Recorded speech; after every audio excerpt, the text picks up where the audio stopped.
ছাত্ৰ সন্থাই ওদালগুৰি জিলা সমিতিৰ সহযোগত এই টংলা প্ৰেছ ক্লাবৰ সন্মানীয় বিভিন্ন ইলেক্ট্ৰনিক তথা পৰ্টেল নিউজৰ সাংবাদিকসকলক আমন্ত্ৰণ জনাই আজি আমাৰ সদৌ অসম আদিবাসী ছাত্ৰ সন্থাৰ আগন্তুক কাৰ্যসূচীৰ কাৰণে প্ৰেছ মিট আহ্বান কৰিছোঁ। আমি ধন্যবাদ জনাইছোঁ আপোনালোক সকলোৱে ইয়াত আহি উপস্থিত হৈছেহি। আৰু মই বিশেষকৈ আমাৰ সভাপতি ডাঙৰীয়াক আজি প্ৰেছ মিটৰ বিষয়ে আপোনালোকক অৱগত কৰিবলৈ অনুৰোধ জনাইছোঁ।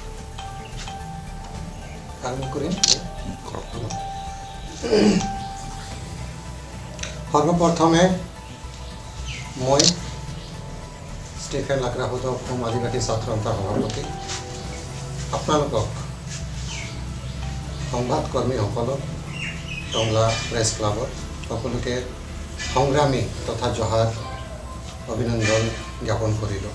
আৰু আমাৰ সংগঠনৰ আৰু আদিবাসীৰ যি সংগ্ৰাম আছে সেই সংগ্ৰামৰ বিষয়ে আমাৰ আন্দোলন কাৰ্যসূচীবোৰ কেনেকুৱা হ'ব সেইবিলাক আপোনালোকক মই এই প্ৰেছ কনফাৰেন্সৰ জৰিয়তে অৱগত কৰাব বিচাৰিছোঁ।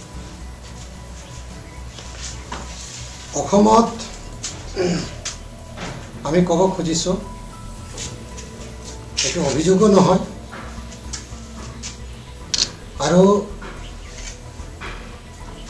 এইটো সকলোৱে জানে আৰু আমি অনুভৱ কৰিছোঁ যে আদিবাসীসকলক প্ৰতাৰণা কৰা হৈছে।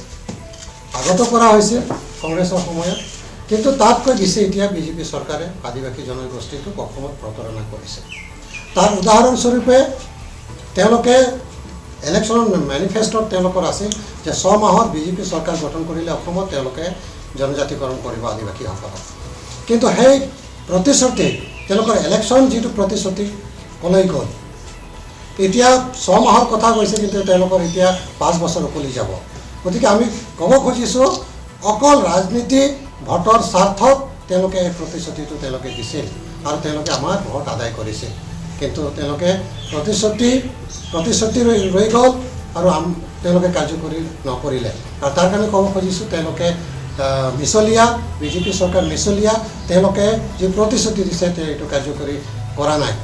লগতে তেওঁলোকে পৰিৱৰ্তনৰ শ্লোগান দিছিল, নতুন দিনৰ কথা কৈছিল। আমিও ভাবিছিলোঁ যে অসমত ইমান দিনে প্ৰতাৰণা হোৱাৰ পাছত, শোষিত বঞ্চিত লাঞ্ছিত হোৱাৰ পাছত কি জানি বিজেপি চৰকাৰ আহিলে আমাৰ ভাল দিন আহিব, নতুন দিন আহিব, পৰিৱৰ্তন হ'ব। কিন্তু সেই নতুন দিন, সেই পৰিৱৰ্তন আমি চাব নোৱাৰিলোঁ। চাহ বাগানৰ যি হাজিৰা আমি কৈছিলোঁ তথ্য সহকাৰে যে 350 টকা হ'ব লাগে বুলি। বিজেপি চৰকাৰে তেওঁলোকৰ লেবাৰ ডিপাৰ্টমেণ্টৰ জৰিয়তে তেওঁলোকে ক'লে 351 টকা 33 পইচা দিয়া হ'ব বুলি, কিন্তু ক'ত কাৰ্যকৰী নকৰিলে। এতিয়া অসমৰ চাহ বাগানৰ যি হাজিৰাবিলাক আছে 167 টকা। গতিকে এই 167 টকাৰে অসমৰ চাহ শ্ৰমিকৰ দিন কেনেকুৱা যে পৰিৱৰ্তন হ'ব, কেনেকুৱা তেওঁলোকৰ নতুন দিন আহিব, মানে আমি ভাবিবলৈ আচৰিত হৈছোঁ। আৰু ক'ব খুজিছোঁ যে বিজেপি চৰকাৰ আচলতে শ্ৰমিকৰ চৰকাৰ নহয়, জনসাধাৰণৰ চৰকাৰ নহয়, তেওঁলোকে হৈছে পুঁজিপাতিৰ চৰকাৰ। আমি অভিযোগ আনিব বিচাৰিছোঁ, পোনপটীয়াভাৱে বিজেপিক ক'ব বিচাৰিছোঁ যে বিজেপি পাৰ্টি, বিজেপি চৰকাৰ তেওঁলোকে পুঁজিপাতিৰ হৈ কাম কৰিছে। ইলেকশ্যন আহি আছে, BTC ইলেকশ্যন, তাৰ পিছে পিছে এছেম্বলি ইলেকশ্যন আহিব আৰু তেওঁলোকে বৃহৎ পৰিমাণৰ ধন তেওঁলোকে কলকাতালৈ যাব আৰু যি বণিক গোষ্ঠী আছে, চাহ বণিক গোষ্ঠীৰ পৰা তেওঁলোকে পুঁজি আনিব আৰু সেই পুঁজি তেওঁলোকে ইলেকশ্যনত, এছেম্বলি ইলেকশ্যনত আৰু BTC ইলেকশ্যনত তেওঁলোকে ব্যৱহাৰ কৰিব। কাৰণ তেওঁলোকে সুযোগ আছিল 351 টকা 33 পইচা তেওঁলোকে দিব পাৰিলে হয়, কিন্তু দিয়া নাই। কাৰ স্বাৰ্থত দিয়া নাই? এইটো অকল পুঁজিপতি চাহ যি গোষ্ঠী আছে, সেই চাহ গোষ্ঠী, সেই বণিক গোষ্ঠীৰ লাভালাভৰ বাবে আমাক কিন্তু দিয়া নাই। বিজেপি চৰকাৰৰ এটা সুযোগ আছিল যে আদিবাসীসকলৰ এটা দীৰ্ঘদিনীয়া দাবী যে আদিবাসীসকলৰ, চাহ শ্ৰমিকসকলৰ যি মাটিৰ অধিকাৰ, তেওঁলোকৰ মাটি পট্টা নাই, তেওঁলোকে বন অঞ্চলত ট্ৰেডিশ্যনেলি তেওঁলোকে পৰম্পৰাগতভাৱে বন অঞ্চলত থাকি ভাল পায়। গতিকে বন অঞ্চলত যিসকল আদিবাসী আছে তেওঁলোকৰ মাটিৰ অধিকাৰ নাই।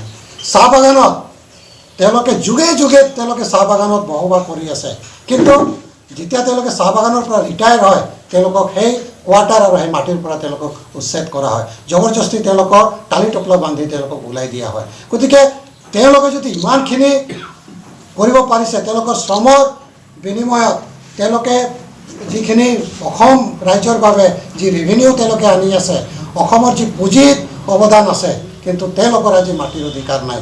তেওঁলোকে আজি অসমত থাকিও ভূমিপুত্ৰ হৈও কিন্তু আজি তেওঁলোকে যি ভূমিৰ অধিকাৰ পাব লাগিছিল তেওঁলোকে পোৱা নাই।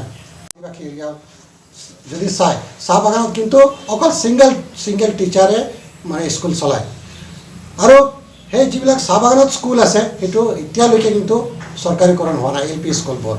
গতিকে চৰকাৰৰ যিবিলাক যন্ত্ৰ আছে, তেওঁলোকৰ যি ডিপাৰ্টমেণ্ট আছে, এডুকেশ্যন ডিপাৰ্টমেণ্ট আছে, কোনো এটা এডুকেশ্যন অফিচাৰে চাহ বাগানত নাযায়।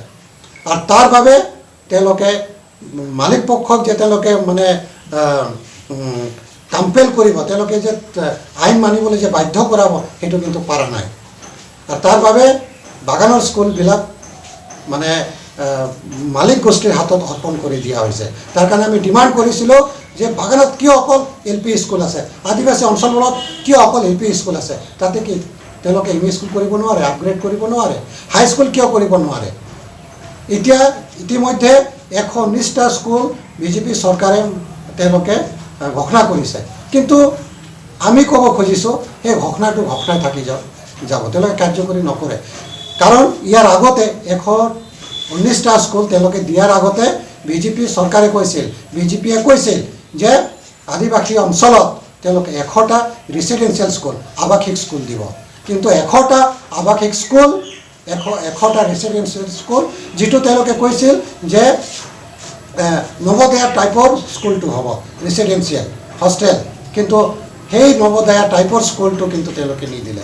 হঠাৎ তেওঁলোকে 119টা স্কুল তেওঁলোকে ঘোষণা কৰিছে, কিন্তু এই 119টা স্কুল তেওঁলোকে যি ৰেচিডেঞ্চিয়েল টাইপৰ স্কুল বুলি কৈছিল, আৱাসিক স্কুল বুলি কৈছে, সেইটো হয় নে নতুনকৈ ঘোষণা কৰিছে আমি কিন্তু বুজিব পৰা নাই। তাৰ বাবে BJP চৰকাৰে আমাক স্পষ্টীকৰণ দিব লাগিব যে ৰেচিডেঞ্চিয়েল স্কুলটো তেওঁলোকে ঘোষণা কৰিছে নে নতুনকৈ তেওঁলোকে এই ভোট পাবলৈ তেওঁলোকে এই স্কিমটো ঘোষণা কৰিছে। গতিকে এইবোৰ আমাৰ কথা। তাৰ কাৰণে আমি BJP চৰকাৰৰ বিৰুদ্ধে আমি কেইবাল আনি আগত আন্দোলন কৰিছোঁ, আৰু এতিয়াও আমি আন্দোলন কৰিবলৈ প্ৰস্তুত আছোঁ। আৰু আপোনালোকৰ সন্মুখত, টংলা প্ৰেছ ক্লাবৰ সন্মুখত আমি আমাৰ আন্দোলনবোৰ আমি আজি ঘোষণা কৰিব বিচাৰিছোঁ। অহা 14 ছেপ্টেম্বৰৰ পৰা আমাৰ যি অধিকাৰ, আমাৰ যি যুঁজ, বিশেষকৈ জনজাতিকৰণ কৰা, চাহ বাগানৰ হাজিৰা 350 টকালৈ বৃদ্ধিকৰণ, মাটিৰ অধিকাৰ বনাঞ্চলত, চাহ বাগান অঞ্চলত, আৰু যিসকলে প্ৰাক্তন চাহ শ্ৰমিকসকলে হৈ তেওঁলোকক নামকৰণ কৰা হৈছে বা থাকি আছে তেওঁলোকৰ ভূমিৰ অধিকাৰ, লগতে স্বাস্থ্যৰ অধিকাৰ। এতিয়াও কিন্তু কৰোণা বেমাৰ হৈ আছে, চাহ বাগানবোৰত এতিয়াও কিন্তু তেওঁলোকে বিশেষ একো ব্যৱস্থা কৰা নাই, কোনো হেল্থ অফিচাৰ চাহ বাগানত অঞ্চলত নাযায়। গতিকে আমাৰ এইবিলাকক লৈ পেলাই আমি আন্দোলন ঘোষণা কৰিছোঁ। অহা 14 তাৰিখৰ পৰা আমাৰ আন্দোলন আৰম্ভ হ'ব। আমি আন্দোলনত চাইকেল ৰেলী কৰিম, বাইক ৰেলী কৰিম, মানৱ শৃংখলা আমি গঢ়ি তুলিম, ধৰ্ণা দিম, আৰু অহা 30 তাৰিখত এইটো মাহৰ শেষৰ ফালে আমি অসমত যিমানকেইটা সৰু বৰ চাহ বাগান আছে, কোম্পানী বাগানবোৰ আছে, আমি একেবাৰে বন্ধ কৰি দিম, বন্ধ ঘোষণা কৰিম। আৰু আমাৰ যি আন্দোলন আছে সেই আন্দোলন আমি ডেম'ক্ৰেটিক পদ্ধতিৰে আমি গণতন্ত্ৰভাৱে আগুৱাই লৈ যাম। কিন্তু চৰকাৰে যদি আমাক এই আন্দোলনক সন্মান নিদিয়ে তেতিয়াহ'লে নিশ্চিতভাৱে স্পষ্টভাৱে ক'ব খুজিছোঁ যে আমাৰ আন্দোলন জংগী হৈ উঠিব। আৰু তাৰ বাবে যিকোনো মানে বিনিময় আমি আন্দোলনটো আগুৱাই লৈ যাম, তাৰ বাবে যিকোনো হ'ব পাৰে, তাৰ বাবে কিন্তু চৰকাৰে দায়ী হ'ব। আৰু যদি ইমানখিনিতো যদি BJP চৰকাৰ আমাক গুৰুত্ব নিদিয়ে, তেতিয়াহ'লে আমি প্ৰত্যেকটা BJPৰ যি MLA সকল আছে তেওঁলোকৰ ঘৰ আমি অনিৰ্দিষ্ট কাললৈ আমি ঘেৰাও কৰি ৰাখিম।